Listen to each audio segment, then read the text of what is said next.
अस्सलाम वालेकुम। आज हमारी टॉपिक है रेशो। रेशो जो होता है वो कंपैरिजन होता है बिटवीन टू और more quantities of same kind.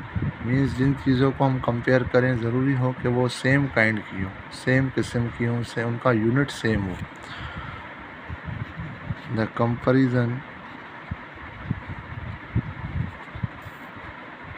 Between two और मोर quantities of a same kind or unit is called a ratio.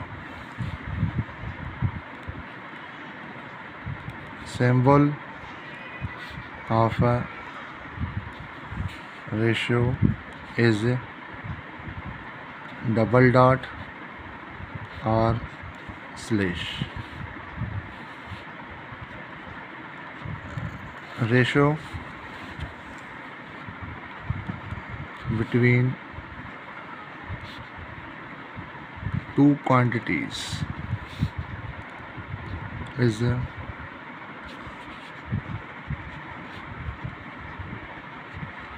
expressed as A ratio B or A slash B या A upon B. In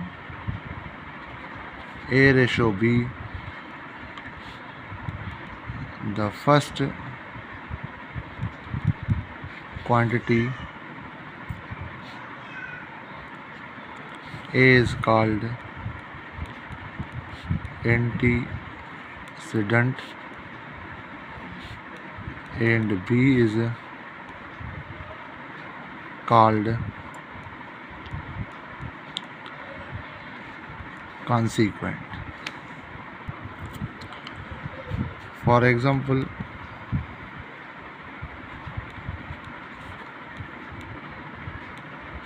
2:3, 15:21, 3 kg ratio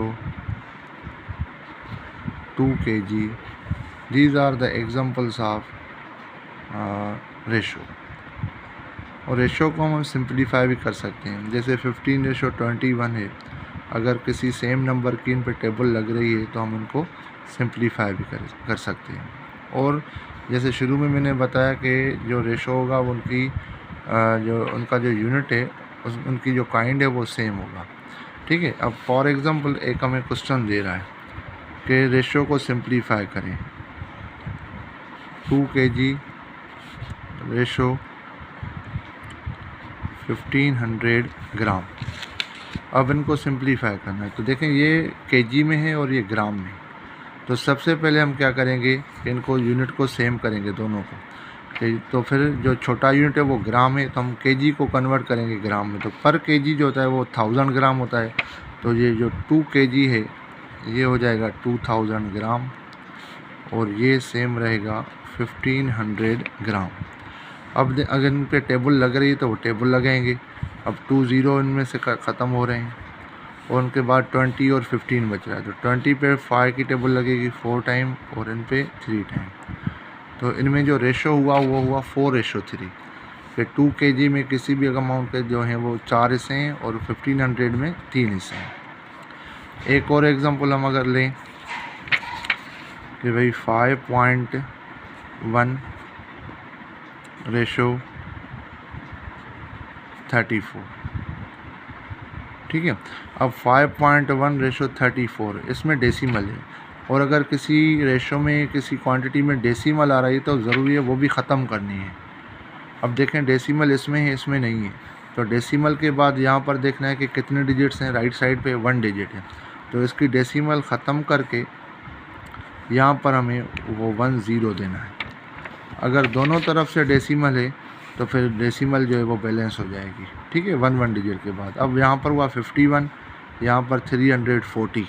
इन पे अगर हम table लगाएं तो 17 की table लगेगी यहाँ पर 3 टाइम, और 17 की यहाँ पर टेबल लगेगी 2 टाइम, और ये 0 सेम, और फर्दर इनमें सिंप्लीफिकेशन नहीं हो सकती। एक और एग्जांपल अगर हम लें भाई, जैसे 7/3 रेशो 5/2। अब इस रेशो को सिंप्लीफाई करना है, तो रेशो में अगर रेशो को सिंप्लीफाई करना है तो इनमें तो ना डेसिमल होनी चाहिए ना अपान होनी चाहिए। अगर अपान है तो वो अपान को ख़त्म करना है भाई। अब अपान देखें दोनों तरफ से, यहाँ पर 3 है, यहाँ पर 2 है, तो पहले हम दोनों की निकालेंगे एलसीएम। 3 और 2 की अगर हम एलसीएम निकालें तो वो निकलेगी 6 से। फिर क्या करना है, जो एलसीएम निकलेगी उसको दोनों क्वांटिटीज़ से मल्टीप्लाई करेंगे। अब यहाँ पर 3 की टेबल 6 पे 2 टाइम, यहाँ पर 2 की टेबल 6 पे 3 टाइम, तो ये हो गया 7 to the 14 और ये हो गया 5 3 the 15। तो ये हो गई इसकी सिंप्लीफिकेशन। अगर एक और एग्जांपल हम उठाएं इसी हिसाब से कि यहाँ पर होगा भाई 18/5 रेशो 12। अब यहाँ पर देखें तो एक में अपान है, एक में अपान नहीं है, तो जो अपान में बस एक तरफ नंबर है उसको दोनों साइड से मल्टीप्लाई करना है बैलेंस करने के लिए, यहाँ पर भी और यहाँ पर भी। अब हमने मल्टीप्लाई कर दिया, यहाँ तो कैंसिल हो जाएंगे, यहाँ पर होगा 18 और यहाँ पर 5 12 60 हो जाएगा। अब अगर टेबल लग रही है तो वो लगाएंगे, 2 की टेबल लगेगी। अगर 6 की टेबल डायरेक्ट लगाएं तो यहाँ पर 3 टाइम लगेगी और यहाँ पर 10 टाइम लगेगी।